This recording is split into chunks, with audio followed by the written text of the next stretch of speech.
Miss Rutherford here again, and today I'm going to do a lesson for you on paragraphing. So if you're the kind of person who kind of plonks in paragraphs but you think they're supposed to be but you're not 100% sure how to use them, this video is going to tell you all about how to recognise when you need to put a paragraph in your writing so that you are more successful with your writing. So if you'd like to learn how to use paragraphs in your writing, then carry on watching this video. Okay, let's get started then.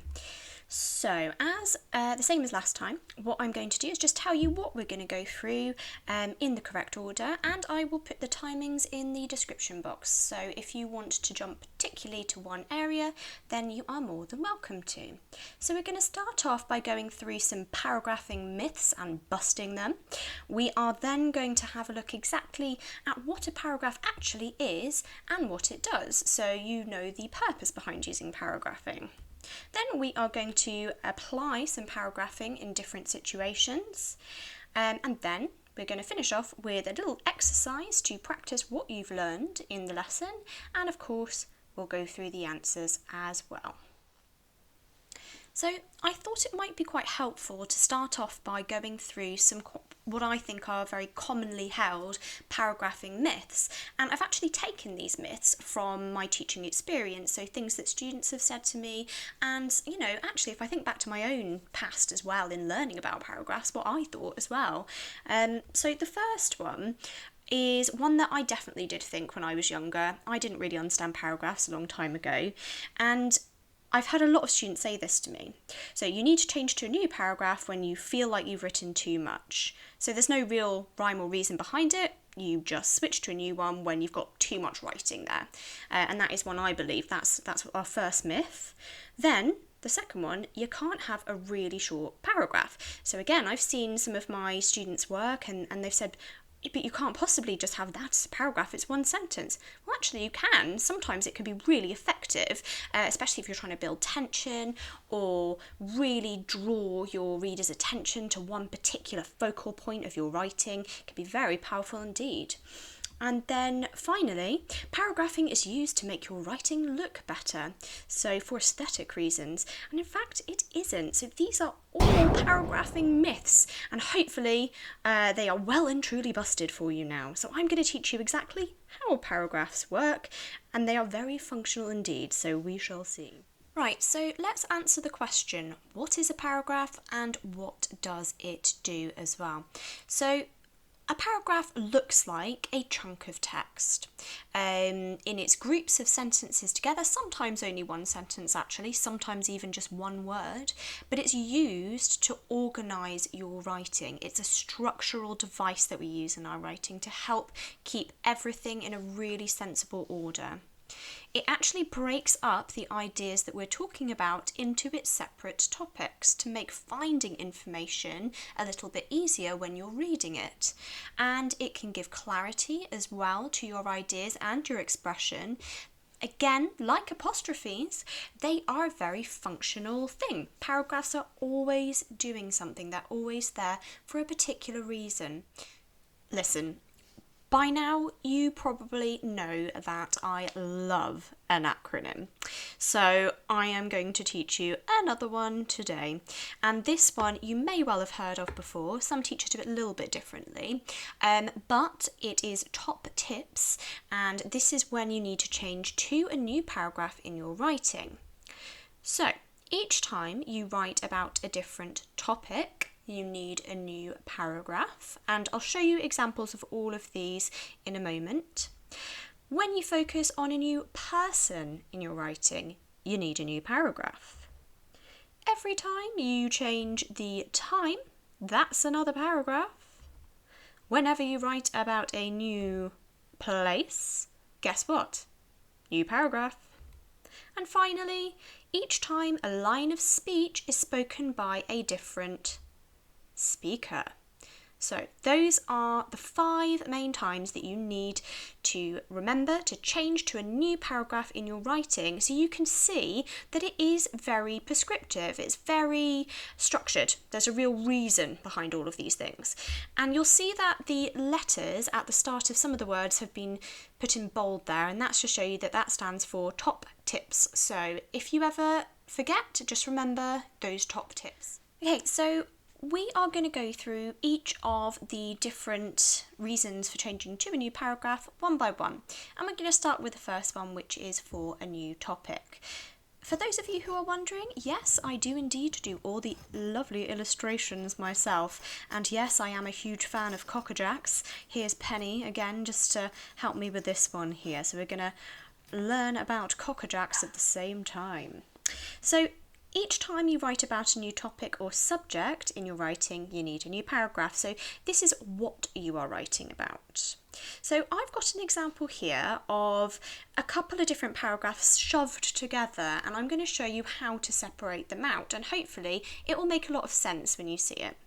So I'm going to read it out to you first, so please read along.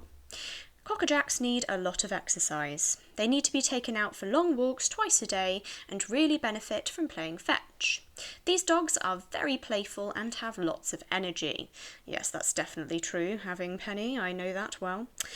If they don't get as much exercise as they need, they can become unhappy and may take their frustration out on your slippers. The Cockerjack is a mixed breed.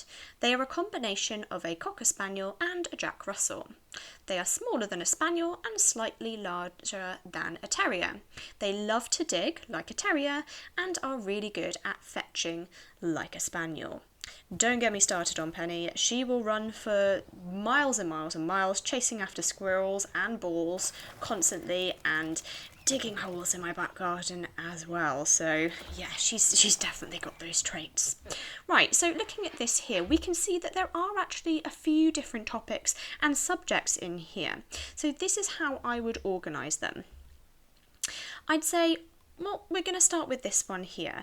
This is about exercise. It's about the amount of exercise, how to exercise your dog, sort of about their energy levels, I would say, would be the first paragraph there. And then the second part there is about the breed of the dog. So it's telling us that at first it's telling us about the exercise, and then it's telling you about the mixture of breeds that go into this dog. So they should be 2 separate paragraphs. So this is what it would look like if we separated them out. You can see, and I'm going to tell you about topic sentences in a second because it's a really fabulous thing to know, and it's so super helpful for when you're writing. You can see that each of these paragraphs start really clearly telling us what it's about. So we've got exercise and then we've got the breed after that. Doesn't that look better? Right, so now we'll move on to the P of top tips, which stands for person. So this shows you that each time you write about a different person as the main focus of your writing, you need a new paragraph. So this one is to do with who you're writing about. So we have a little guest appearance here by Mary. For those of you who have seen my apostrophes video, you may well recognise her. So this is a little story about her and the many sides to her personality. So I'm going to read you the little story that I've written about Mary and her family, and then we'll have a look at why we changed to different paragraphs. So Mary was a spiteful child who enjoyed pointing out the mistakes of others. Although she looked sweet, inside she was bitter and twisted. Her brother Harry, on the other hand, was a kind and thoughtful boy. He wouldn't possibly be cruel to other people. So I'm actually going to leave this in here. I should have written was a kind and thoughtful boy, but I was typing and I missed it out, you know, and I want to leave that in there to show you that it's okay to make mistakes. I make mistakes. Everyone makes mistakes. As long as we reflect on it and think, oh, oops, I should have done that. That's the most important thing. Moving on. Their mother had no idea that Mary had an unkind streak and treated her like a little angel. Right, so this is a good example of how I have 3 relatively short paragraphs there, and you may think that they are too short, but actually there's a very specific reason why there are 3. The focus of the first paragraph is Mary, and explaining how basically horrible she is to other people. The next paragraph focuses on her brother, a new person, new paragraph. And then finally, the mother is the focus of the third paragraph. So that is why we've changed to 3 different paragraphs there. The person is a different focus in each of those paragraphs. Okay, moving on to time. So this is probably going to be more relevant and applicable for you when you're doing some creative writing and you want to show the passing of time in a story. So what you need to remember is that you need to change to a new paragraph whenever you write about a different time, no matter how small it is. So this could be, for example, a second later in your story, or it could be a couple of years later, hundreds of years later. It could be the next day, for example. So this is, you're changing to a new paragraph when you're writing about a different time. So let me give you some examples. Carrying on our story about Mary and her terrible attitude. So 5 minutes after their mother had entered the room, Mary was being cooed over. Her mother clearly had no idea that she had been trolling celebrities on social media just before she came in. The next day, Mary woke up ready to begin calling out more celebrities on their grammatical errors in their posts. She was excited. An hour later, Mary had eaten her breakfast and was ready to start causing chaos. Mary, Mary, Mary, when will you learn? Stop being so contrary. So you can see in this example, we have got the 5 minutes after their mother had entered the room. We've got the next day, and then we've got an hour later. So this example is a little bit clunky because I have sort of forced it there to give you a good example of that. But you can see how they're all different passings of time, if you will, and different lengths of time that's passed, but it works the same way. So each time you're showing that a portion of time has passed, you need to change to, guess what? A new paragraph. At letter P, we have place. So this is the idea that each time the focus of your paragraph is on a new place, again, if you're doing creative writing and you want to show that your character was in one particular place and they've moved to another, you need a new paragraph. So again, like the time, it doesn't matter if it's a really small change or shift, it still needs a new paragraph. So for example, it could be your character moving to a new room, or it could be cut to another country. It could be as small as that or as far as that. So here's another example for you, continuing on the Mary story.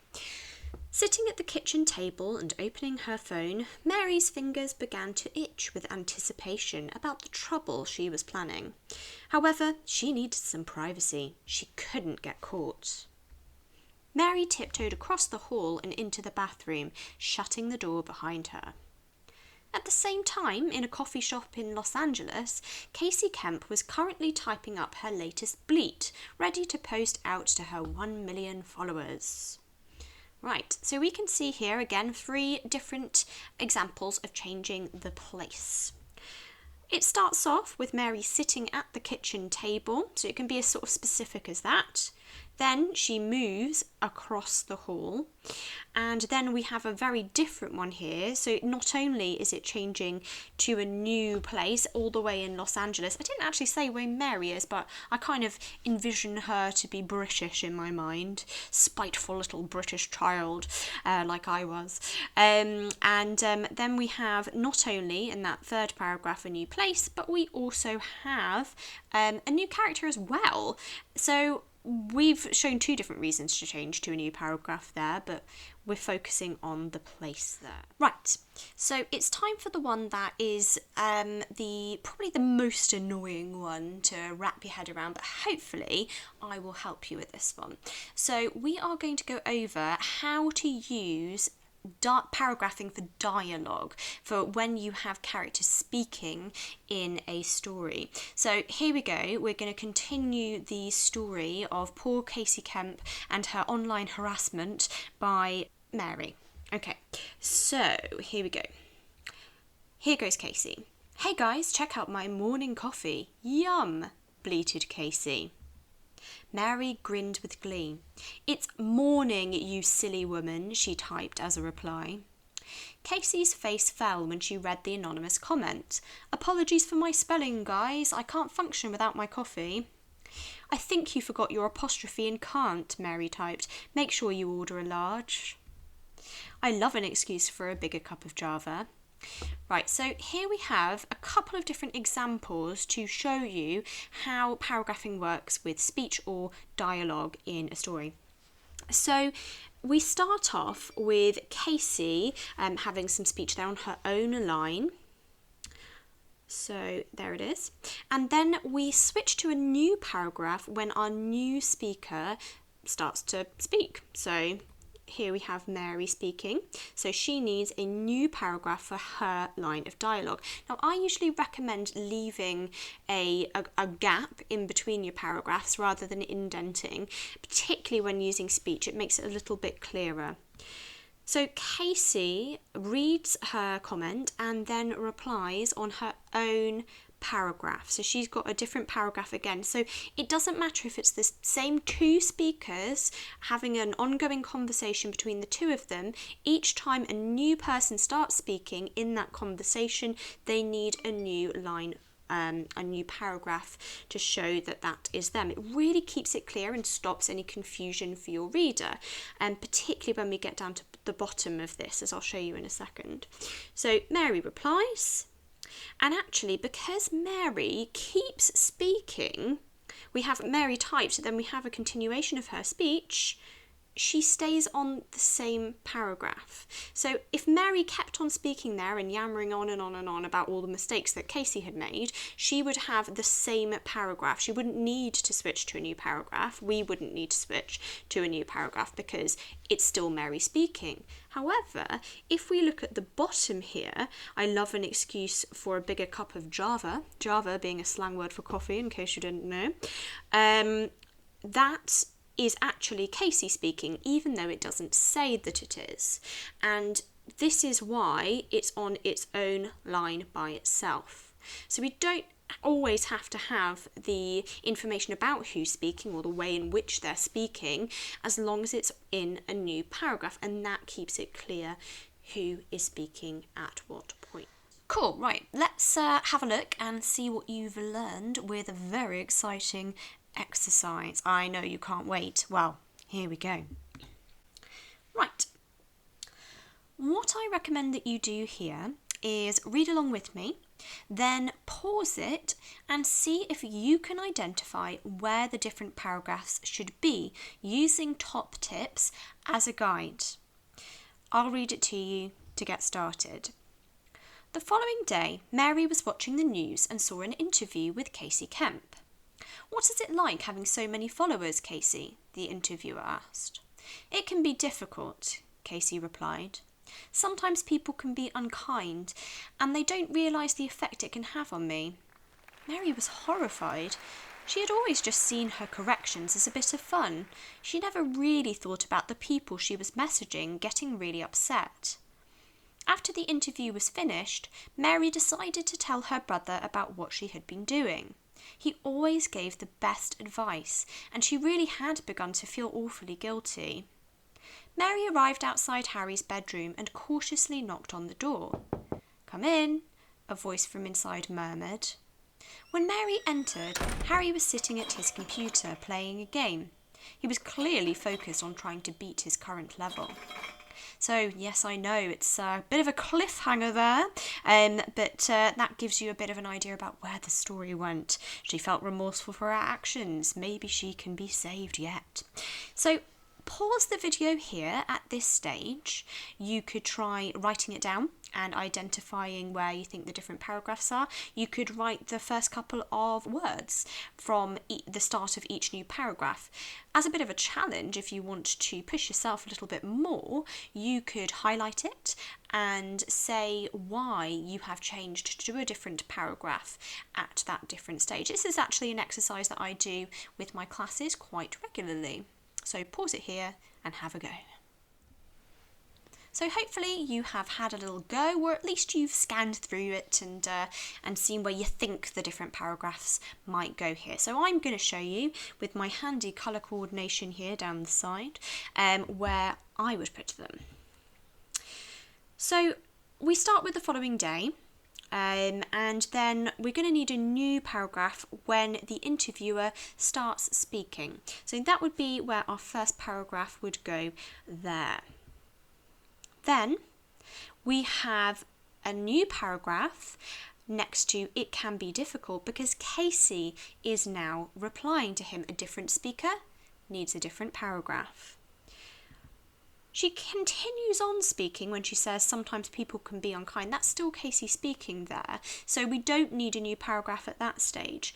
But then when the focus switches to Mary and how she responds to hearing Casey talking about this, we swap to a new paragraph because now the focus has switched from being on Casey and the interviewer to Mary. Then we have a shift in time. So Mary watches the interview, and then after the interview was finished, so a passage of time has passed there, and that change there marks this change in time. Next, we are going to switch because there's a change in place. So Mary has moved to the outside of Harry's bedroom in order to talk to him about the situation. So new place needs new paragraph. She knocks on the door and Harry responds. So we have a voice there, a new speaker, and therefore we need a new paragraph. But it's only a very short paragraph, that one, just one line of dialogue for Harry, and then we switch to a new one showing that Mary is entering the room. It's, you could say, a new place because she's actually entering the room from the corridor now, or you could say that the time has changed, so from a minute ago to now. It's also a new person as well because Mary is now the focus of that paragraph, a lot of different reasons, and that's what it would look like if it was all separated out. Now I did have to sort of squish this together a bit to make it fit, but you can see it looks a little bit clearer, doesn't it? It's more structured, it's easier to follow, it's more organised. And this is really the main reason why we use paragraphs, to keep our writing organised, clear and easy to follow. I hope this video has been helpful for you and that you feel a little bit more confident about using paragraphs in your writing and why you need to do it.